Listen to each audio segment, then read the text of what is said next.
KF-21 랜딩 기어 극복, 활주로 변경, 엔진 활주로 축소 단축 미공군 당황, 세계 2위 최단거리 이착륙 성공. KF-21위 랜딩 기어 문제는 개발 과정에서 중요한 도전 과제 중 하나였으며 다양한 테스트를 거치며 내구성과 안전성을 확보하는 것이 관건이었다. 하지만 한국항공우주산업 KAI 과방위사업청은 최적화된 설계 변경을 통해 랜딩 기어의 안정성을 크게 개선했으며 이를 통해 활주로 변경 없이도 짧은 거리에서 이착륙이 가능하다는 사실을 증명했다. 기존의 전투기들은 긴 활주로를 필요로 하지만 KF-21은 강력한 엔진과 최적화된 기체 설계를 통해 활주로 축소 조건에서도 완벽한 이착륙을 수행할 수 있다는 점에서 높은 평가를 받고 있다.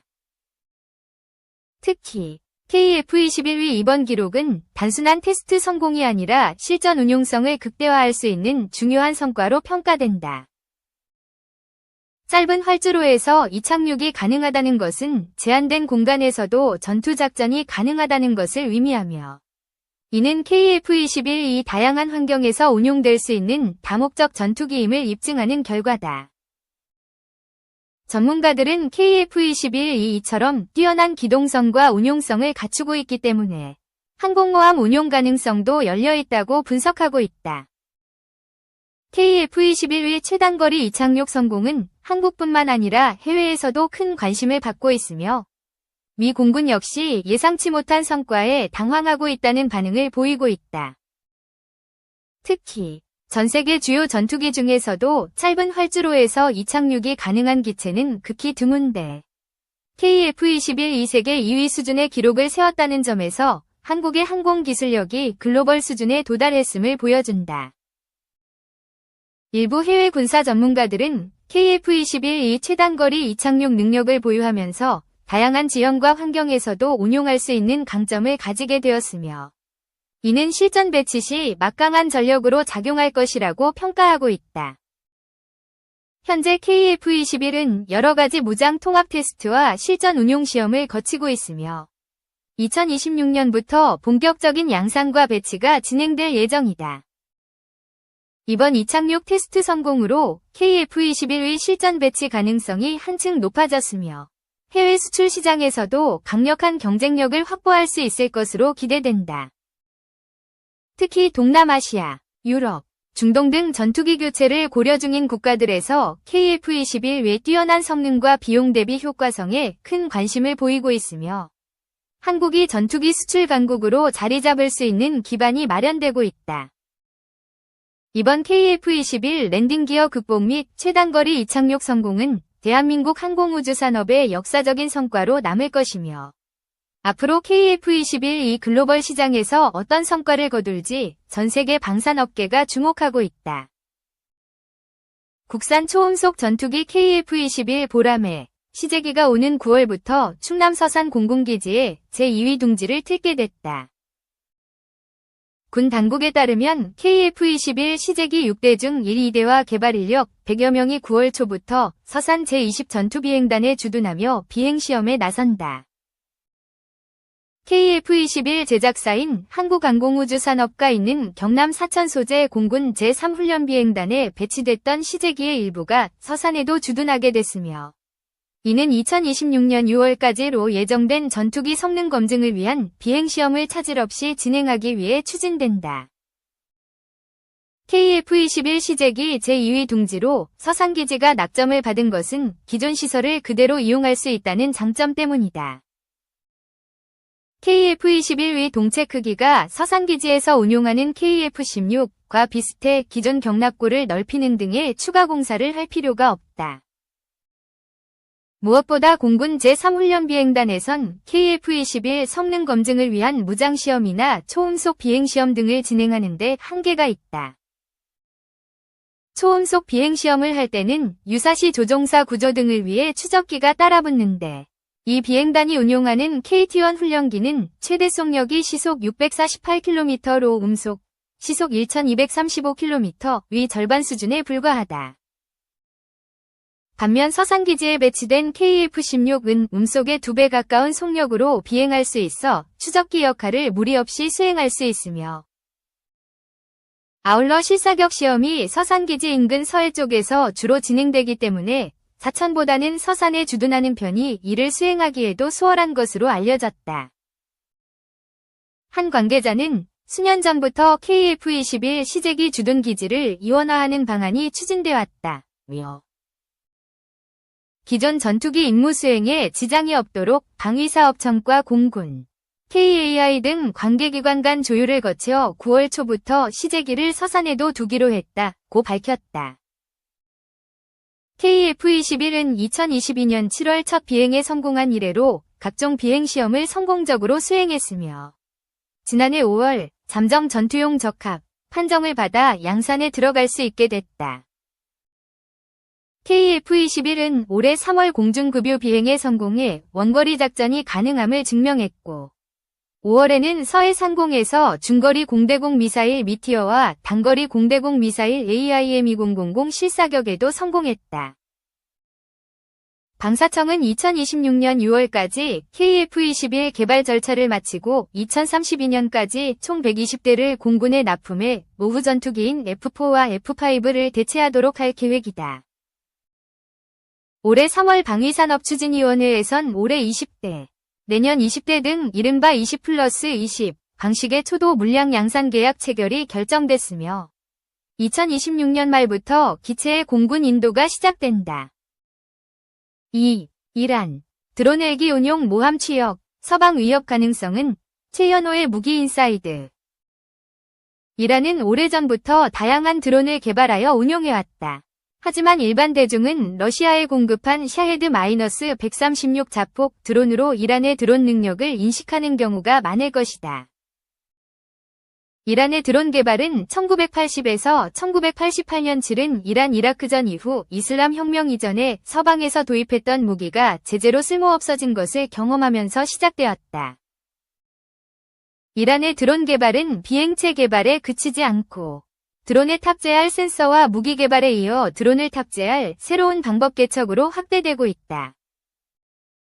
6일 현지 시간 이란 혁명수비대는 고정 날개 회전 날개 드론과 헬리콥터를 운용할 수 있는 모함인 샤히드 바게리가 함대에 취역했다고 밝혔다. 이란이 함선에서 드론을 운용하려는 노력은 2022년 7월 전차 상륙함과 수송선 갑판에 로켓 부스터로 발진시킬 수 있는 드론 여러 대를 실은 사진을 공개하면서 본격적으로 알려졌다. 당시 외국 전문가들은 탑재된 드론은 정찰용 펠리컨, 호마, 그리고 자폭용 아라시와 주빈 등이라고 분석했다. 2023년 3월에는 화물선을 개조하여 갑판에 헬기와 드론을 탑재한 샤히드 마흐다비를 진수했다. 샤히드 마흐다비는 화물선을 크게 개조하지 않고 갑판을 강화하고 헬기와 드론을 탑재할 수 있도록 넓은 갑판을 만든 정도였다. 이번에 취역한 샤히드 바게리는 미국, 영국, 프랑스, 중국 등이 보유한 항공모함처럼 항공기 이착함용 갑판을 가지고 있지만 길이는 매우 짧고 함수의 경사 램프를 가지고 있다. 이란이 항모에서 운용할 고정익기가 없기 때문에 다수의 고정익 드론을 운용하여 드론 모함으로 운용할 계획이다. 이란 매체가 공개한 영상에는 러시아제 MI8 헬기와 미국제 벨 제트레인저 헬기와 함께 형식불명의 고정익 드론 다수가 등장했다. 이 함 장면이 공개된 드론 중 하나는 이란이 2013년 2월 공개한 콰헤르-313 전투기의 축소 버전으로 보이는 JAS-313이라는 제트 추진 드론도 있었다. 2013년 공개 당시 이란은 콰헤르-313이 스텔스 전투기라고 선전했지만 이후에 실물이 비행하는 모습은 한 번도 공개되지 않아 서방의 비웃음을 샀다. 2023년 초 이란 매체는 콰헤르-313이 유인 전투기에서 무인 전투기로 개조되고 있다고 보도했다. 그러나 영상에 등장한 드론은 형태는 유사하지만 크기가 훨씬 작아진 것으로 보인다. 이란은 샤히드 바게리에 다양한 드론과 헬기를 탑재해 페르시아만과 오만만을 넘어 아라비아해와 홍해까지 작전구역을 둘 경우 주변 국가들과 이 지역에서 작전하는 미 해군에게 영향을 미칠 수 있다. 하지만 기본적으로 화물선을 개조한 만큼 서방의 군함이 갖춘 생존성과 방어 능력은 가지지 못하기 때문에 큰 위협이 되지 않을 것이라는 분석도 있다. 3. 트럼프 야욕에 깜짝 놀란 유럽. 그 땅을 노리는 진짜 이유. 미국 외교에 대서양주의가 흔들리고 있다. 20세기 미국 외교 정책에서 가장 중요한 기준은 대서양주의였다고 봐도 무방하다. 미국의 역사학자인 브루스 커밍스 시카고대학교 석좌 교수는 대부분의 미국인들이 해외 정세나 외교 정책에 관한 글을 쓸 때 대서양주의 혹은 유럽 우선주의 관점에서 접근한다고 지적한다. 그 이유는 그들, 미국인들은 대서양 국가와의 관계가 가장 중요하고 우선시되어야 하며 또 항상 그래왔다고 단순히 가정한다라는 것이다. 그리고 이러한 경향은 특히 미국 외교의 엘리트 집단에서 두드러졌다. 그런데 최근 백악관에서는 전혀 다른 기류가 흐르고 있다. 멕시코만을 아메리카만으로 변경하고 캐나다를 미국의 51번째 주로 편입시키고 1999년에 파나마로 소유권을 넘겨준 파나마 운하를 되찾겠다는 도널드 트럼프 대통령의 야욕이 아메리카 대륙에 그치지 않고 있다. 트럼프는 연일 한반도의 약 10배 크기에 달하는 세계에서 가장 큰 섬인 그린란드를 넘보고 있다. 미국과 유럽 사이 북극해에 위치하고 있는 그린란드는 1953년 공식적으로 덴마크에 편입된 뒤 지난 2009년부터는 외교와 국방 분야를 제외한 모든 정책 결정에 대한 자치권을 행사하고 있다. 이런 그린란드를 트럼프는 느닷없이 미국 땅으로 만들겠다고 나선 것이다.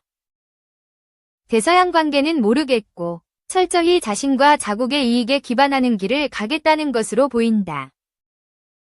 트럼프답다. 그러나 트럼프는 정치인 이전의 비상한 기업가다. 그가 대체 왜 이런 선택을 하는 걸까? 그린란드는 미국과 유럽 사이에 있다. 약 300년가량 덴마크의 지배를 받던 이 광활한 땅은 20세기 들어 천연자원이 풍부하게 매장되어 있다는 것이 알려지면서 각광을 받고 있다. 특히 스마트폰, 전기자동차, 전투기 등 첨단 산업에 필수적인 희토류가 상당량 매장되어 있다. 영국 BBC 보도에 따르면 트럼프 대통령은 당선자 신분으로 가진 1월 7일 기자회견에서 파나마 운하와 그린란드를 장악하기 위해 향후 경제적 압력은 물론 군사력 또한 배제하지 않겠다는 발언을 서슴지 않았다. 또한 지난 20일 대통령 취임식 이후 기자들과의 질의응답에서 국제 안보를 고려해 미국이 그린란드를 통제해야 한다고 밝히면서 덴마크가 그린란드의 안보를 유지하는 데 한계가 있다며 덴마크의 심기를 건드렸다. 이에 덴마크를 중심으로 유럽이 트럼프의 영토 야욕에 즉각적인 반응을 보이고 있다. 먼저 가장 당혹스러운 입장을 보인 것은 그린란드다. 트럼프의 취임식 바로 다음 날 무테 에게데 그린란드 총리는 기자회견을 열어 그린란드는 미국인도 덴마크인도 되고 싶지 않다고 분명히 밝혔다. 그러면서 미국과 안보 등 여러 분야에서 협력은 할 수 있지만 그린란드의 미래는 그린란드인들이 직접 결정할 것이라고 목소리 높였다. 실제 덴마크의 유력 일간지인 베를링스케가 실시한 여론조사에서 그린란드 주민 가운데 85%는 미국에 합병되는 것을 반대했으며 6%만 이에 찬성했다. 다음으로 발등에 불이 떨어진 곳은 덴마크다.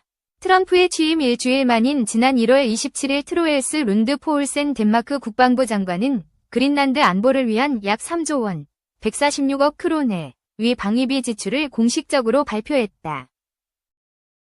이와 함께 덴마크 정당들은 그린란드가 위치한 북극의 안보를 위해 더 많은 군사비를 담은 방안을 올 상반기에 제출하기로 했다.